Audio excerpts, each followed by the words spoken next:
मन में आवे हिचकी, परदेस गए बालम की याद सतावे हिचकी। हेलो फ्रेंड्स, इस वीडियो में हम बात करेंगे डांसर, सिंगर, स्टेज परफॉर्मर और एंटरटेनर सपना चौधरी के बारे में। सपना चौधरी ने पिछले कुछ सालों में बड़ी फैन फॉलोइंग कमाई है और उनके करोड़ों फैंस उन्हें देसी क्वीन कहकर बुलाते हैं। सपना के गाने हर डीजे या शादी में ज़रूर बजते हैं और उन्हें देश का बच्चा बच्चा जानता है। सपना ने स्टेज परफॉर्मेंस मजबूरी में शुरू की थी क्योंकि कम उम्र में ही उन्होंने अपने पापा को खो दिया था और उस टाइम उनका घर बहुत बड़ी आर्थिक तंगी से गुजर रहा था। तो मजबूरी में शुरू किया हुआ उनका ये सफ़र सपना को कहां से कहां ले आया, हम सब कुछ आज के वीडियो में जानेंगे। वीडियो आगे बढ़ाने से पहले जान लीजिए, मेरा नाम है अभिषेक और स्वागत है आपका हमारे YouTube चैनल में। इस वीडियो में हम सपना की सक्सेस स्टोरी तो जानेंगे ही, साथ ही जानेंगे उनकी लव स्टोरी, कंट्रोवर्सी, नेटवर्थ और भी कई इंटरेस्टिंग बातें। इसीलिए वीडियो को एंड तक जरूर देखें। तो चलिए शुरू से बात करते हैं।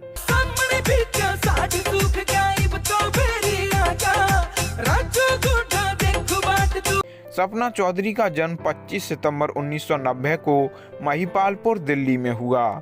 सपना के पिता उत्तर प्रदेश के अलीगढ़ के छोटे से गांव सियारौल के रहने वाले थे और सपना की मां गुड़गांव, हरियाणा से थीं। वैसे तो सपना के माता पिता गांव में ही रहते थे, लेकिन सपना के जन्म के कुछ दिन पहले सपना के पिता महिपालपुर अपने बड़े भाई के पास रहने को आ गए और वो एक प्राइवेट जॉब यहीं करने लगे। सपना के बचपन से ही उनके घर की आर्थिक स्थिति काफ़ी कमज़ोर थी। सपना को बचपन से ही डांस और सिंगिंग का शौक था। बात करें सपना की एजुकेशन की, तो उन्होंने अपनी स्कूली पढ़ाई दिल्ली के आदर्श पब्लिक स्कूल से की और आदर्श के अलावा भी उन्होंने 2-3 स्कूल और बदले। सपना अपने 12th के बोर्ड एग्ज़ाम का किस्सा शेयर करते हुए बताती हैं कि मेरे सभी पेपर अच्छे नहीं जा रहे थे और फिर एक दिन इकोनॉमिक्स का एग्ज़ाम आया जिसमें सपना को कुछ नहीं आता था और वो एग्ज़ाम देने जाना ही नहीं चाहती थी, लेकिन मम्मी के प्रेशर की वजह से वो एग्ज़ाम देने गईं, लेकिन एग्ज़ाम सेंटर पर नहीं गईं। पेपर का टाइम 3 घंटा होता है तो उन्होंने एक बैटरी रिक्शा वाले को 60 रुपये दिए और 3 घंटे खुद रिक्शा चलाया। रिक्शे वाले को पीछे बैठाकर सपना स्कूल ड्रेस में नजफगढ़ में घूमती रहीं। फिर 3 घंटे बाद वो घर आईं और माँ को बोल दिया एग्ज़ाम अच्छा गया, लेकिन रिजल्ट टाइम पर सब कुछ सामने आ गया। हालांकि जब वो 12th क्लास में पहुंची थीं तब तक वो लोकल में एक स्टेज परफॉर्मर बन चुकी थीं। सपना जब छोटी थीं तभी उनके पिता को कोई बीमारी हो गई। सपना कहती हैं, मेरी मां ने नजफगढ़ का कोई हॉस्पिटल नहीं छोड़ा जहां पापा को नहीं दिखाया, लेकिन हम लोगों को कभी पता ही नहीं चला कि पापा को क्या बीमारी थी। पापा का 8 साल की लंबी बीमारी के बाद देहांत हुआ और तब तक मेरी घर की हालात बहुत ख़राब हो चुके थे और उनका घर भी गिरवी रखा जा चुका था। घर की खराब स्थिति के चलते सपना ने जिम्मेदारी संभाली और एक लोकल ऑर्केस्ट्रा में सिंगर के तौर पर शामिल हो गईं और वहीं से सपना का स्टेज परफॉर्म का सफ़र शुरू हुआ। उस टाइम सपना स्कूल में ही पढ़ती थीं। एक सिंगर के तौर पर शुरुआत करने वाली सपना ने जब स्टेज पर डांस किया तो उनके डांस पर लोगों का बहुत अच्छा रिस्पॉन्स मिला और वो धीरे धीरे फेमस होना शुरू हो गईं। सपना शुरुआत में हरियाणा में और आसपास के राज्यों में रागिनी प्रोग्राम में और रागिनी पार्टियों में हिस्सा लेती थीं। लोगों में सपना की आवाज़ और डांस तेजी से फेमस होती जा रही थी। दोस्तों, अभी तक सपना एक स्टेज परफॉर्मर थीं, लेकिन हरियाणा की एक मोर म्यूजिक कंपनी के लिए काम करते हुए सपना ने सॉलिड बॉडी नाम का सॉन्ग गाया और डांस भी किया। ये सॉन्ग बड़ा हिट सॉन्ग साबित हुआ, जिस वजह से सपना की रातों रात बहुत बड़ी फैन फॉलोइंग हो गई।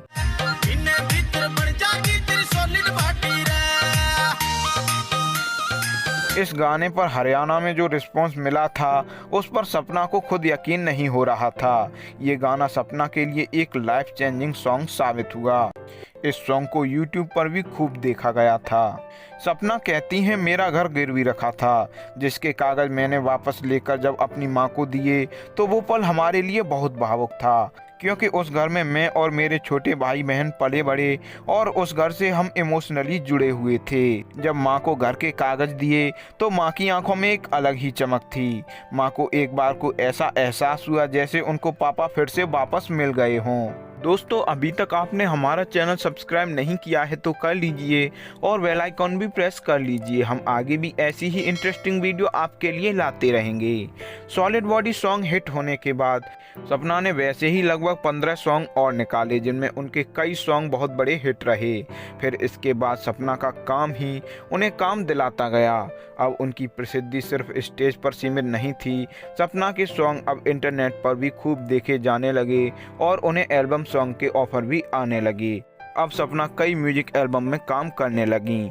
देखते ही देखते सपना की फैन फॉलोइंग करोड़ों में हो गई। अब सपना को बॉलीवुड से भी ऑफर आने लगे। सपना ने कई बॉलीवुड सॉन्ग्स में अपना आइटम डांस किया है। तेरे ठुमके सपना चौधरी मेरा मन तरसावे से। सपना ने दोस्ती के side effects, journey of Bhangover, Veere Di wedding, action queen मधवाला, नानू की जानू, छोरियां छोरों से कम नहीं होती इन फिल्मों में काम किया है। ये सपना का फेम ही था जिस वजह से उन्हें भारत के सबसे ज़्यादा देखे जाने वाले रियलिटी शो बिग बॉस से इनविटेशन आया। सपना बताती हैं जब वो इस शो में पहली बार गईं और सलमान खान से मिली तो ये उनके लिए बहुत ही खूबसूरत पल था। सपना बिग बॉस सीजन 11 का हिस्सा रही थीं जहां उनकी अर्शी खान और शिल्पा शिंदे से खूब लड़ाई हुई और यहां से भी सपना को काफ़ी पॉपुलैरिटी मिली थी। 13-14 साल की उम्र में अपने पिता को खोने के बाद उनके परिवार की जो हालत हुई थी उसका सामना सपना ने किया और वहां से अपनी कठिनाइयों और लोगों से संघर्ष करते हुए सपना ने जो मुकाम हासिल किया वो हर कोई हासिल नहीं कर सकता। ऐसी कामयाबी बहुत ही कम लोग हासिल कर पाते हैं। सपना ने ये साबित कर दिया कि काम में ईमानदारी और पूरा फोकस हो तो आप छोटे से छोटे परिवार और बुरे हालात से निकलकर एक बड़ा मुकाम हासिल कर सकते हैं। आज सपना की प्रसिद्धि टॉप इंडियन सेलिब्रिटीज़ में से है। बहुत से लोग उन्हें देसी क्वीन कहकर भी बुलाते हैं। सपना के नेटवर्थ की बात करें तो एक रिपोर्ट के मुताबिक जून 2021 तक सपना की नेटवर्थ लगभग 50 करोड़ रुपए हो चुकी थी। सपना ने पैसों के लिए ही ये करियर चुना था, लेकिन अब सपना के लिए पैसों से ज़्यादा उनके फैंस मायने रखते हैं। दोस्तों वीडियो छोड़कर बिल्कुल मत जाइए क्योंकि अभी सपना के बारे में बहुत कुछ जानने को बचा है। तो हेलो गाइस, यो है अपना दोस्त टिंकू और यो अमेरिका का आया छोरा।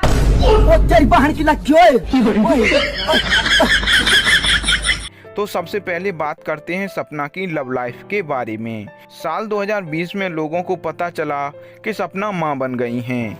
तभी सबको पता चला कि सपना हरियाणवी सिंगर वीर साहू से शादी कर चुकी हैं। सपना और वीर साहू की रिलेशनशिप 5 साल रही।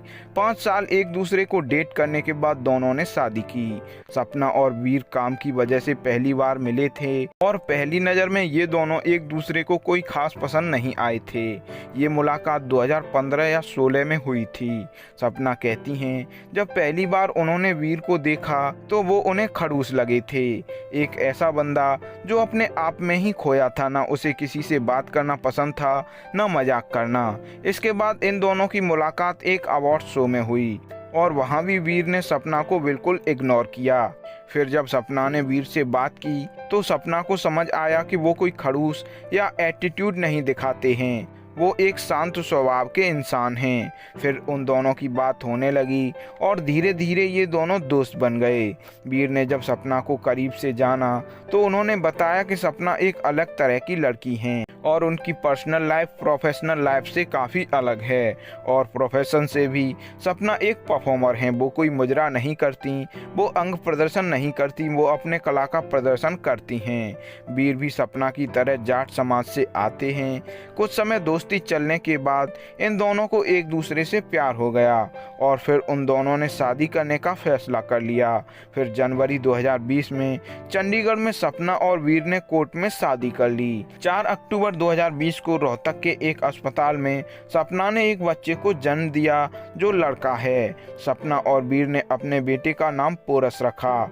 जब उन्होंने अपने बेटे का नाम अनाउंस किया तो ये नाम काफ़ी चर्चा में रहा।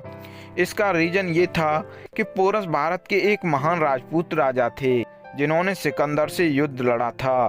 तो इस वजह से सपना को अपने बेटे का नाम पोरस रखने पर लोगों से काफ़ी तारीफ मिली थी। तो चलिए दोस्तों, अब सपना की लाइफ और करियर से जुड़ी कुछ और इंटरेस्टिंग बातें जान लेते हैं। जब तक हम आपसे आप करके बात कर रहे हैं तब तक आप हैं, वरना हम भी आपके बाप हैं। 4 सितंबर 2016 को सपना ने खुदकुशी करने की कोशिश की थी।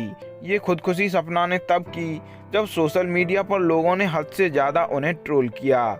सपना पर गंदे कमेंट किए जा रहे थे, जिस पर सपना खुद को संभाल न सकी और उन्होंने मौत को गले लगाने का मन बना लिया। लेकिन समय रहते उन्हें अस्पताल में भर्ती कराया गया, जहां चिकित्सकों ने उनकी जान बचा ली। इसके बाद सपना काफ़ी टाइम तक स्टेज से दूर रहीं। टाइम बीतने के साथ सपना को समझ आया इन सब से कैसे डील करना है, और फिर कुछ महीनों बाद सपना ने धमाकेदार कमबैक किया और इस बार सपना लोगों में और ज़्यादा प्रसिद्ध हुई। सपना के पापा उत्तर प्रदेश से थे और वो दिल्ली में पली बढ़ी। इसके बावजूद भी वो हरियाणवी सिंगर और डांसर के रूप में जानी जाती हैं, तो इसकी मुख्य वजह उनकी मां है। सपना की मां गुड़गांव हरियाणा से थी, इसलिए सपना के अंदर हरियाणवी कल्चर सबसे ज़्यादा आया।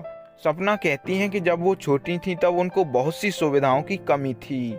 उनका बचपन काफ़ी कमी में गुजरा, लेकिन इसके बावजूद भी वो कहती हैं कि सुविधाएं कम थीं लेकिन बचपन अच्छा था और उस समय की बहुत याद आती है। साल 2018 में आया सपना का तेरी आँखियाँ का यो काजल सॉन्ग बहुत बड़ा हिट सॉन्ग रहा था। ये सॉन्ग हरियाणा, पंजाब, यूपी, दिल्ली, बिहार में होने वाली हर शादी या डीजे पार्टी में छाया रहा। सपना कहती हैं कि ये सॉन्ग काफ़ी सुना गया था, पर मेरे लिए ये सॉन्ग सरदर्द बन गया था, क्योंकि स्टेज परफॉर्मेंस के दौरान मैंने एक शो में 5-5 बार इस सॉन्ग पर लोगों की फरमाइश की वजह से डांस किया था। सपना के कई स्टेज शोज के दौरान ऐसा भी हुआ है जब भीड़ बेकाबू हो गई और बहुत हंगामा हुआ। जब सपना से पूछा गया कि तुम्हारे परफॉर्मेंस के दौरान दंगे क्यों हो जाते हैं, तो सपना का कहना है कि इसमें मेरी क्या गलती है, ये बात तो शो करा रहे हैं, उन्हें ध्यान रखना चाहिए। सपना कहती हैं जो लोग स्टेज शो देखने आते हैं उनमें ज़रूरी नहीं कि हर कोई मेरा फ़ैन हो। बहुत से लोग तो ड्रिंक करके आते हैं और बेमतलब में गालियां देने लगते हैं, और ऐसे में कई बार लोगों से सपना खुद ही भिड़ चुकी हैं। सपना को उनके खिलाफ गलत बिल्कुल भी बर्दाश्त नहीं, वो गलत का खुलकर विरोध करती हैं, इसीलिए उन पर मुंहफट होने के भी आरोप लगे हैं। सपना के बहुत से डांस स्टेप उनके खुद के बनाए हुए हैं, तो बहुत से घर में होने वाले संगीतों से लिए हैं, इसीलिए लोगों ने उनके डांस को बहुत पसंद किया। हालांकि बहुत से लोगों ने शुरुआती दिनों में उन्हें गिरी हुई नज़रों से देखा और उन पर वल्गैरिटी फैलाने के इल्ज़ाम लगाए। इस पर सपना का कहना था, रागिनी या स्टेज डांस मैंने नया शुरू नहीं किया था, ये सब तो पुराना चलता आया है। मैं पूरे कपड़े और सूट पहनकर डांस करती हूँ, इसमें क्या वल्गैरिटी है, और अगर फिर भी लगता है इसमें वल्गैरिटी है तो देखते क्यों हो। ऐसे लोगों को देखकर मजे भी लेने हैं और फिर कल्चर खराब करने के आरोप भी लगाने हैं। सपना ने शुरुआत सिंगर के तौर पर की थी, पर उनके डांस को लोगों ने ज़्यादा पसंद किया, इसीलिए उनका सिंगर छिप गया।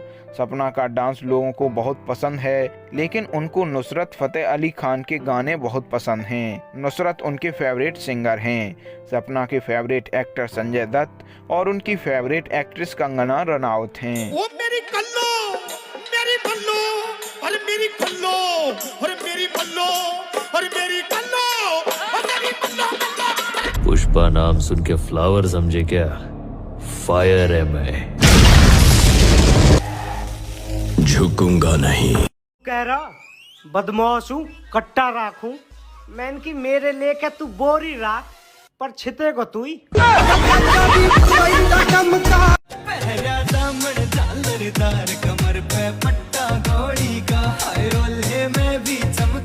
तो फ्रेंड्स, ये थी life story singer, dancer, actress Sapna Chaudhary की। उम्मीद है वीडियो में दी गई जानकारी आपको पसंद आई होगी। सपना के बारे में आप लोग क्या सोचते हैं, हमें कमेंट करके ज़रूर बताएं। साथ ही ये भी बताएं ये वीडियो आपको कैसी लगी। दोस्तों, आज के वीडियो में इतना ही। हम प्रे करते हैं सपना अपनी लाइफ में वो सब कुछ हासिल करें जो वो करना चाहती हैं। वीडियो एंड तक देखा है तो वीडियो पर अपना रिस्पांस ज़रूर दें। अच्छी लगी तो लाइक, शेयर और कमेंट करें। आपकी हर कमेंट हमारे लिए बहुत वैल्यू रखती है। अगर आप हमसे इंस्टाग्राम पर भी जुड़ना चाहते हैं तो ज़रूर फॉलो करें। ये तो न्यू बता, छोरे ने ब्याह में मिलिया के है। ए छोरे ने मिली है कदी की टेंट एक वहां चीसी गाड़ी दी है T20 P20 मना तू का नाम भी ना मेरा। ए T20 तो क्रिकेट में होया करे, I20 होगी। ए कुछ भी हो जी हमने के लेना, हम क्यों किसी की चुगली करें। सही बात है बिल्कुल। ए तो न्यू बताएंगे खाने में के है। ये कुछ कोने नाश जा रहा है वे टक्की गोलगप्पे कुछ ना धर रखे। ए इनका तो हलवाई भी इतना बुंडा है, इतना बड़ा पेट है, आधा पेट तो कढ़ाई में लटक रहा है।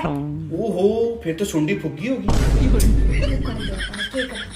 छोड़ छोड़, ए चल गरम गरम गाजर पाक आ रहा है, खा पाएंगे। ये चटोरी तेरी बिगाड़ टपके जा चल। वीडियो एंड तक देखने के लिए थैंक्स। हमारी हर अपडेट से जुड़े रहने के लिए चैनल सब्सक्राइब करके बेल आइकॉन प्रेस कर लें। तो चलिए फ्रेंड्स, मिलते हैं अगले वीडियो में एक और इंटरेस्टिंग स्टोरी के साथ।